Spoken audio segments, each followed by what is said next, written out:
আসসালামু আলাইকুম রহমতুল্লাহি ওবারাকাতু। প্রিয় বন্ধুরা, ইউরোপ ইনফরমেশন বাংলা চ্যানেলের পক্ষ থেকে দেশ এবং দেশের বাইরে, দূরে এবং কাছে যে যেখান থেকে আমাদের নতুন আরেকটি ভিডিও দেখছেন সবাইকে জানাই স্বাগতম। আজকে চলে আসলাম কম্পিউটার স্ক্রিনে চলে যাব কিছুক্ষণের মধ্যে পোল্যান্ডের আরেকটি ফেক পারমিট নিয়ে। আমাদের বাংলাদেশি ভাইয়েরা অহরহ প্রতারিত হচ্ছে বিভিন্ন দেশ থেকে, মালয়েশিয়া থেকে, বাংলাদেশ থেকে, এই রকম অনেক লোকের সাথে আমাদের কথা হয় এবং এমন ধরনের পারমিট মানুষ প্রোভাইড করে যে পারমিট আসলে আদৌ কোনো ভ্যালিডিটি নেই। যেমন এই যে পারমিটগুলো প্রোভাইড করে বিভিন্ন এজেন্সি বা কোম্পানি, আমাদেরকে দিয়ে অনেকে এই পারমিট চেক করিয়ে নেয়। আমরা তাদেরকে চেক করে দিচ্ছি অহরহ এবং ভিডিও করতেছি।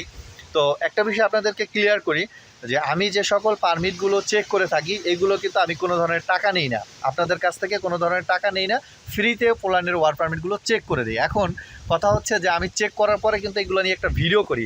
এখন অনেকে আমাকে বলে যে ভাই আমার এই ভিডিওটা হাইড করে দেন বা এই ভিডিওটা ডিলিট করে দেন। দেখেন, আমি কিন্তু আপনার কাছ থেকে কোনো টাকা নিচ্ছি না, তার বিনিময়ে আমি একটা ভিডিও করতেছি অন্য একটা বাঙালিকে সুযোগ করে দেওয়ার জন্য। আপনিও কিন্তু এই ভিডিও দেখেই কিন্তু আপনি আসছেন আমার কাছে পারমিট চেক করতে। তাহলে সবসময় নিজের স্বার্থকে প্রাধান্য দেওয়াটা আসলেই ঠিক না, কারণ অন্য কেউ দেখতে হবে। ধরেন আপনার মাধ্যমে আরেকজন জানতে পারলো যে আমি পারমিট চেক করে দেই ফ্রিতে, কিন্তু অনেক সময় আবার দালালের সাথে যদি আপনারা এটা নিয়ে মানে চ্যালেঞ্জ করতে চান, তখন কিন্তু অবশ্যই কিছু প্রুফ থাকতে হয় এবং সেই প্রুফগুলো দেওয়ার জন্য আমরা অনেক সময় দিয়ে থাকি অনেককে। এখন এইটা নিয়ে যদি আমরা ভিডিও বানানো আপনার যদি ক্ষতি হয়, তাহলে আপনি আমার কাছে পারমিট চেক করতে দিন না। কারণ আমি তো আপনাকে ডেকে এনে বলি না যে আমাকে দিয়ে পারমিট চেক করাতে হবে বা আমাকে দিয়ে পারমিট চেক করান, এটা কিন্তু আমি বলি না। কেন হচ্ছে, আমি কিন্তু পোল্যান্ডে থাকি, আমি কিন্তু বাংলাদেশে না। আপনারা অযথা আমাদেরকে মেসেজ দিবেন যে ভাই যে সময় নাই, যে কোনো সময় কল দিয়ে বসেন। আসলে আপনাদের কল রিসিভ করার জন্য তো আমরা এখানে বসে থাকি না। সাধারণত যাদের কাজগুলো করি, যেমন হচ্ছে অ্যাপয়েন্টমেন্ট নিয়ে কাজ করি, অনেকের ফাইল রেডি নিয়ে কাজ করি, তাদের সাথে আমাদের কন্টিনিউ ফোনে কথা হয়। কারণ এখানে আমাদের পারিশ্রমিক আছে, আমরা কাজ করলে টাকা পাই, এজন্য কিন্তু তাদের সাথে কথা বলি। এখন আপনি পারমিট পান নাই, কিছুই পান নাই, শুধু আপনি ফোন দিয়ে আমাকে বিরক্ত করবেন, এই ধরনের বিরক্ত আশা করি আপনারা আমাকে করবেন না। আমরা আপনাদেরকে নিয়ে যাচ্ছি কম্পিউটার স্ক্রিনে, আপনারা দেখেন ধৈর্য সহকারে যে পোল্যান্ডের ফেক পারমিট নিয়ে আমাদের আজকের ভিডিওটি। তো প্রিয় বন্ধুরা, চলে আসলাম কম্পিউটার স্ক্রিনে আপনাদেরকে দেখানোর জন্য। মূলত আপনার যে পারমিটটা আমরা এখন বর্তমানে ওপেন করা অবস্থায় রয়েছে, এই পারমিটটা আপনি দেখলে কোনো মতে বোঝার কোনো ক্যাপাসিটি নেই যে আপনি এই পারমিটটা ফেক পারমিট। এই পারমিটের মধ্যে যত ক্রাইটেরিয়া ছিল এবং যত স্ট্রাকচার থাকে পোল্যান্ডের ওয়ার্ক পারমিটের, সবগুলো বিষয় কিন্তু এখানে মিল আছে, কিন্তু আপনি কিন্তু এটা ধরতে পারবেন না। এখন এইটাকে আবার অনলাইনে যাচাই করা যায়। তো অনলাইনে যখন যাচাই করতে হবে, তখন কিন্তু আপনার কোডের সাথে মিলাতে হয়। সেটা আমি আপনাদেরকে কম্পিউটার স্ক্রিনে গিয়ে দেখাবো। দেখেন, এই যে পারমিটটা আপনার আমার সামনে ওপেন করা আছে, এই পারমিটটা আপনি কোনোভাবেই বুঝতে পারবেন না, সাধারণ কোনো জনগণ বা আমার চাইতে যারা নিম্ন লেভেলে কাজবাজ করে তারাও কিন্তু বুঝতে পারবে না। কেননা এই পারমিটের সকল স্ট্রাকচারগুলোই ঠিক আছে। তো আমি আপনাদেরকে একটু ধরিয়ে দিচ্ছি। আমরা যেহেতু পোল্যান্ডে থাকি এবং পোল্যান্ডের ভাষা বুঝি, এজন্য আমরা আপনাদেরকে এইখানে বোঝানোর জন্য একটু মার্ক করে দেখাচ্ছি। দেখেন, এইখানে লেখা আছে পোল্যান্ডের ভাষায় আইডেন্টিফিকেটর নম্বর। এটা সিস্টেম, যেই সিস্টেম থেকে আসে সেটা অটোমেটিক সেন্ট্রাল সিস্টেম থেকে এটা ক্রিয়েট হয়।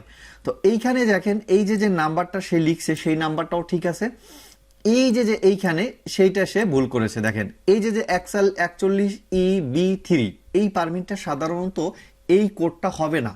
এই কোডটা কেন হবে না আমি আপনাদেরকে স্পষ্ট করতেছি। সেটি যে পোল্যান্ডের যে ওয়ার্ক পারমিটগুলো থাকে সেগুলো ক্যাটাগরি আপনার এ টাইপের পারমিট হয়ে থাকে। এ টাইপের এই পারমিটের মধ্যে কোনো ধরনের আপনার এইরকম কোড থাকবে না, এটা লাস্টে থাকবে আপনার 0। হ্যাঁ, তো প্রত্যেকটা পারমিটে যেমন একটা ইমিগ্রেশনের নাম্বার থাকে, যেটা ভয়েভোদা, এই যে এখানে লেখা আছে দেখেন ভয়েভোদা মাজোভিস্কি, এই যে লেখাটা, এটা কিন্তু পোল্যান্ডেরই ভাষা, ইমিগ্রেশনের লেখা। তো এইখানে আপনার গিয়ে যখন কোনো নাম্বার অ্যাড করা হয় সেটা ইমিগ্রেশনের কোডের সাথে মিলবে। তো দেখেন, এই যে ভয়েভোদা মাজোভিস্কি এইখানে 41EB3 দিছে, এটা কিন্তু এটার সাথে মিলবে না। আর যখন আপনার সঠিক পারমিট হবে তখন এই লেখার সাথে, এই কোডের সাথে এই কোডটা মিলে যাবে, এই লেখাটার সাথে মিলে যাবে। এখন কিভাবে আমরা মিলাই সেটা আমরা সার্ভারে গিয়ে আপনাদেরকে দেখাচ্ছি, তাহলে আপনারা পুরোপুরি স্পষ্ট হয়ে যাবেন আসলে ফেক পারমিট কিভাবে বোঝা যায়। তো আমরা এটা একটু নিচে যাচ্ছি আপনাকে দেখানোর জন্য।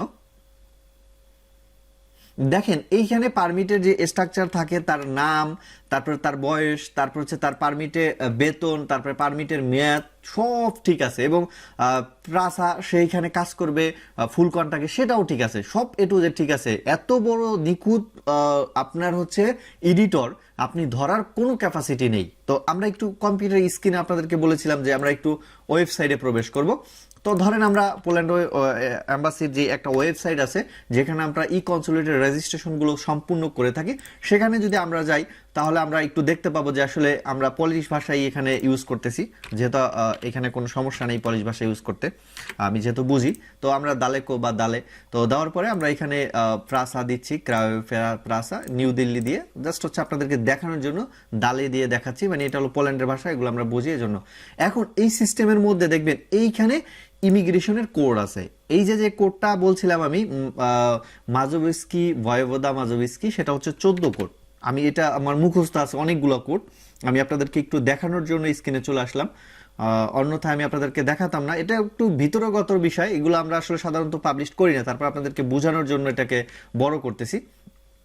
আপনারা দেখতে পাচ্ছেন এই যে আমার সামনে যে কথাটা একটু আগে আমি বলছিলাম যে এই দেখেন মাজোভিস্কি উজান ভয়েভোদাস্কা ভার্সোভা লেখা আছে, কিন্তু সে কিন্তু এই কোডটাই ব্যবহার করছে 41 নামে কোনো কোড এইখানে নেই। এখানে সর্বশেষ যে কোডগুলো আছে সেটা হচ্ছে 32 পর্যন্ত কোড আছে। দেখেন এইখানে সেই 32 কোড পর্যন্ত আছে, 32-এর পরে আর কোনো কোড নেই, যেটা হচ্ছে সাধারণত 1 বছরের ওয়ার্ক পারমিট এবং হচ্ছে আপনার 1.5 বছরের ওয়ার্ক পারমিট এবং 3 বছরের ওয়ার্ক পারমিটে এইরকম লাস্টে 0 হবে, প্রত্যেকটা পারমিটের মধ্যে লাস্টে 0 থাকে, কারণ এই কোড থাকে ইমিগ্রেশনের কোড এবং লাস্টে 0 থাকে।